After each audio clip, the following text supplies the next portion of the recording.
segundo Lucas. Muitas pessoas já tentaram escrever a história dos acontecimentos que se realizaram entre nós, como nos foram transmitidos por aqueles que desde o princípio foram testemunhas oculares e ministros da palavra. Assim sendo, após fazer um estudo cuidadoso de tudo o que aconteceu desde o princípio, também eu decidi escrever de modo ordenado para ti, excelentíssimo Teófilo. Deste modo poderás verificar a solidez dos ensinamentos que recebeste. Naquele tempo, Jesus voltou para a Galiléia com a força do Espírito, e sua fama espalhou-se por toda a redondeza. Ele ensinava nas sinagogas e todos o elogiavam. Ele veio à cidade de Nazaré, onde se tinha criado. Conforme seu costume, entrou na sinagoga no sábado e levantou-se para fazer a leitura. Deram-lhe o livro do profeta Isaías. Abrindo o livro, Jesus achou a passagem em que está escrito: O Espírito do Senhor está sobre mim, porque ele me consagrou com a unção para evangelizar boa nova, para anunciar boa nova aos pobres. Enviou-me para proclamar a libertação aos cativos e aos cegos a recuperação da vista, para libertar os oprimidos e para proclamar um ano da graça do Senhor. Depois fechou o livro, entregou-o ao ajudante e sentou-se. Todos os que estavam na sinagoga tinham os olhos fixos nele. Então começou a dizer-lhes: Hoje se cumpriu esta promessa da Escritura que acabastes de ouvir. Palavra da salvação.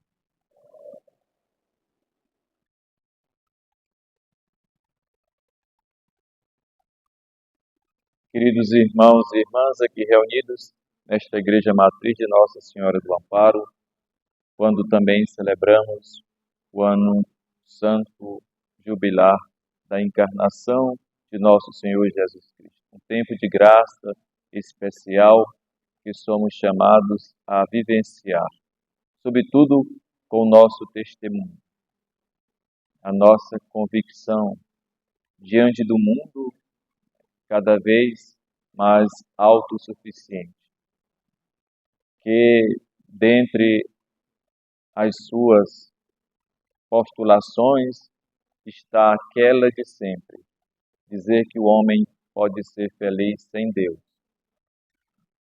Nós cristãos somos testemunhas de Cristo, ungidos por Ele, para ser sinal do seu amor e da sua misericórdia, instrumento de seu amor e sua misericórdia também no mundo de hoje.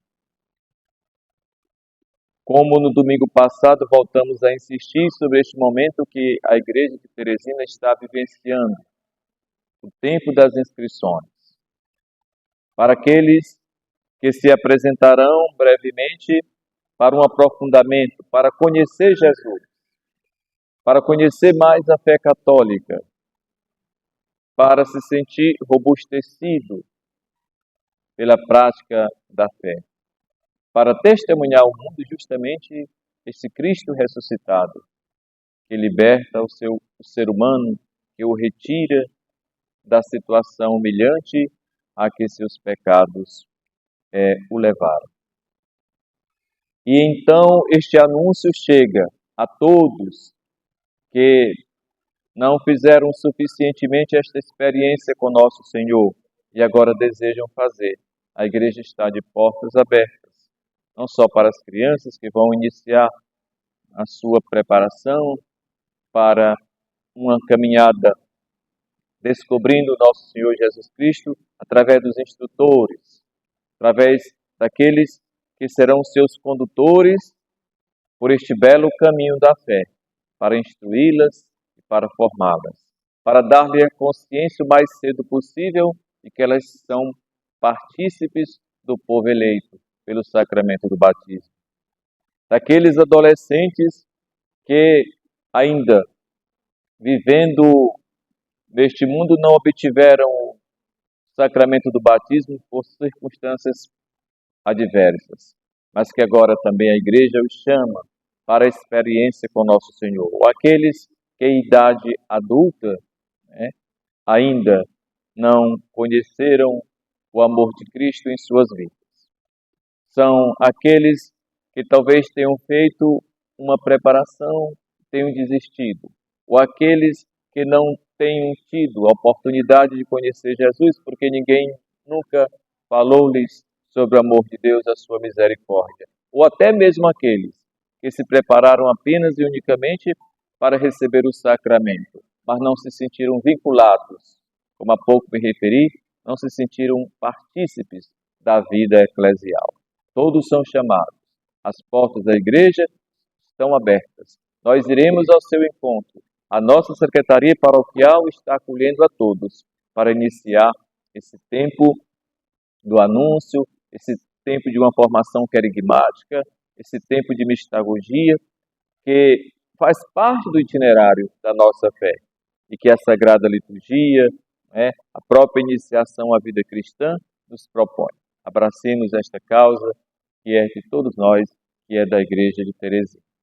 A liturgia de hoje, deste terceiro domingo do tempo comum, realça a nobreza do amor de Deus por nós, que vem sendo derramado ao longo da revelação. Desde o Antigo Testamento, quando os profetas, instrumentos de Deus, grandes patriarcas, anunciam o amor de Deus por nós, anunciam a sua providência, anunciam a sua misericórdia. Hoje, na primeira leitura, tivemos leitura do livro de Neemias. E é importante ressaltar como o sacerdote Esdras, comissionado por Deus, instruído por Deus, é aquele que vai agora encher o coração do povo que vivenciou o exílio, uma caminhada de reconstrução da sua história, uma caminhada de reencontro com Deus, porque ele tem consciência das fraquezas cometidas, do contato com outras culturas e da experiência e, sobretudo, do abandono a que foi submetido por uma opção errada que fizeram. O tempo de provação pelo qual passou o povo de Deus cativo na Babilônia foi um tempo de influência de culturas pagãs, que de alguma forma feriu o coração do povo eleito, fidelíssimo a Deus, mas levado pelos encantos, levados pelas fantasias dos povos de maior poder bélico ou político, experimentou um tempo de sofrimento. E é Esdras, o instrumento de Deus, que agora quer conduzir pela proclamação da palavra este povo que tomará consciência desta aliança que Deus fizera com o seu povo e que ao longo da sua história vem se mantendo fiel. Por isso Deus é aquele que dá a mão, Deus é aquele que convida, Deus é aquele que vai intimar, seja pelos profetas, seja pelos levitas, que são instrumentos do amor de Deus para isso.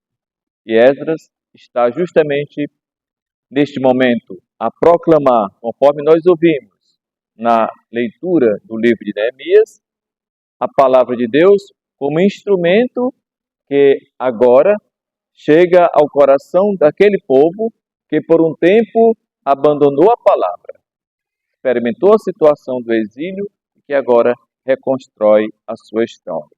Esdras era assim o grande sacerdote organizador do povo de Deus, após o desterro do exílio, mais ou menos no 5º século antes de Cristo. ele organiza uma verdadeira comunidade religiosa, uma verdadeira igreja, podemos dizer assim, estruturada na lei de Moisés. Após a leitura, explica junto com os levitas. Todo o povo chorava. Naturalmente, ao tomar consciência bem clara que tinha quebrado a lei, merecendo os castigos ou o efeito de suas opções erradas. A primeira grande consciência que devemos ter na nossa vida é esta também quando nós erramos. Tomemos consciência do erro que cometemos, assumamos as consequências do nosso erro e tomemos aquilo como reparação, como ocasião de crescimento, como ocasião de uma experiência que causou danos à nossa pessoa. E aproveitemos desta circunstância para evitar este erro, para crescer. De qualquer modo, a contrição não deveria impedir a alegria. Por isso, o povo rejubila, o povo exalta a Deus e responde a uma só voz: Amém, Amém. É o sentido e a beleza da aliança que agora é celebrada. Então, está aí a mensagem que nós pensamos para a nossa meditação de hoje, relacionada à primeira leitura desta Santa Missa. Vejamos agora o Evangelho. No Evangelho distinguimos duas partes pertencentes a dois capítulos diferentes de Lucas. O primeiro é o prólogo do livro, no qual o redator declara a sua intenção.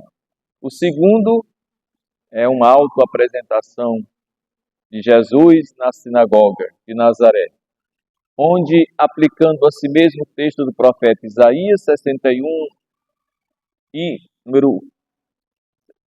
capítulo 61, versículo 1 e seguintes, expõe o programa de sua missão libertadora, para a qual foi ungido pela ação miraculosa do Espírito de Deus. Sobre o prólogo, a leitura faz preceder o início da pregação de Jesus, de autoria do próprio Lucas, que se mostra como um historiador sério e um bom cultor da língua grega, e uma língua grega de cunho clássico, podemos dizer assim. Lucas utilizou o Evangelho de Mateus e de Marcos, escrito anteriormente, como fontes abundantes de dados sobre Nosso Senhor. Fatos que se realizam entre nós. O Evangelho transmite-nos fatos realmente acontecidos e muito próximos. Por isso, a expressão fatos acontecidos entre nós. Como nolo transmitiram, São Lucas não é discípulo direto de Nosso Senhor Jesus Cristo, mas conhece como verdade os acontecimentos que vai referir através de testemunhas de máximo valor, testemunhas oculares e, por outro lado, aqueles que anunciam a Jesus Cristo também. Também eu resolvi escrevê-los, ou escrevê-las, isto é, em nada contradiz a ação de Deus, ao usar a expressão, eu também resolvi escrever. Deus age no coração de cada ser humano, até mesmo sem que este se dê conta disto. São Lucas pretende transmitir-nos esta mensagem dentro de um vasto quadro histórico de acontecimentos. Depois de ter investigado imediatamente ou cuidadosamente tudo desde as origens, São Lucas não é um mero evangelista que se preocupa só em transmitir uma mensagem. Ele tem uma preocupação cuidadosa de tudo investigar desde o início e com um fim muito concreto, a saber, que o leitor possa ter um conhecimento da mensagem que foi enviada. É sabido que Lucas tem uma visão teológica própria. É um teólogo da história. Como um historiador, ele vai para além, porque está imbuído também da boa intenção e do Espírito que o ilumina. Então, estas coordenadas nós teremos sempre que tomemos para a leitura, para a meditação, o Evangelho de São Lucas, e nós vamos lê-lo durante todo este ano de 2025. Bem, concluamos com algumas palavras de Nosso Senhor lidas na sinagoga. Vejamos. São Lucas começa a narrar o ministério de Jesus. É o mesmo que dizer, com a força do Espírito e poder divino que estavam em Jesus, dada a sua natureza divina, é o Messias, como tal, portador da esperança. Foi então a Nazaré. Nesta narração, Lucas coloca logo no início da vida pública de Jesus, fazer ver que ele é o Messias, que anuncia a boa notícia e sobre quem repousa o Espírito Santo. Lucas pretende logo de início sugerir a resposta a três questões fundamentais: quem é Jesus, qual sua missão e a quem se destina a sua missão. Ungido do Pai, o Messias. A teologia explicita o símbolo dessa união em que a natureza humana é assumida pela natureza divina. Aqui nota-se, não se diz que ele recebeu esta unção propriamente como os santos, mas o próprio Deus o envolve da sua ternura e da sua unção. E qual é a sua missão? Anunciar o ano da graça do Senhor. Alusão clara ao jubileu judaico, que se repetia de 50 em 50 anos. Um tempo de misericórdia, um tempo de compaixão, um tempo de complacência, um tempo em que Deus se faz um de nós para resgatar-nos da humilhação a que nossos pecados nos expõem. E a quem se destina esta missão? Aquelas três célebres perguntas que fazíamos diante do Evangelho que Lucas escreve. A quem se destina? Aos pobres, aos esquecidos, aos cativos, ou seja, aos oprimidos, aos excluídos. Jesus não se dirige a nenhuma classe ou condição social, mas, sobretudo, quem tem uma determinada atitude religiosa de receber com alegria o seu anúncio, de receber com entusiasmo o seu anúncio, um anúncio que chega a todos os corações. Pois bem, amados irmãos e irmãs, tomemos esta passagem de Lucas, tão proclamada pela Igreja nas diversas solenidades, uma delas justamente quando se inicia a celebração de um ano santo, para que vivamos com entusiasmo este jubileu que ora estamos celebrando. que aproveitemos desta graça que nos é oferecida largamente, das indulgências que nos são conferidas, visitando as igrejas jubilares, rezando nas intenções do Santo Padre, pedindo perdão de nossos pecados, adorando a Jesus Eucarístico e fazendo obras de caridade. Que o Ano Santo se apresente para nós como uma excelente oportunidade e que nós não deixemos passar em vão esta graça que se nos derrama. Louvado seja nosso Senhor Jesus.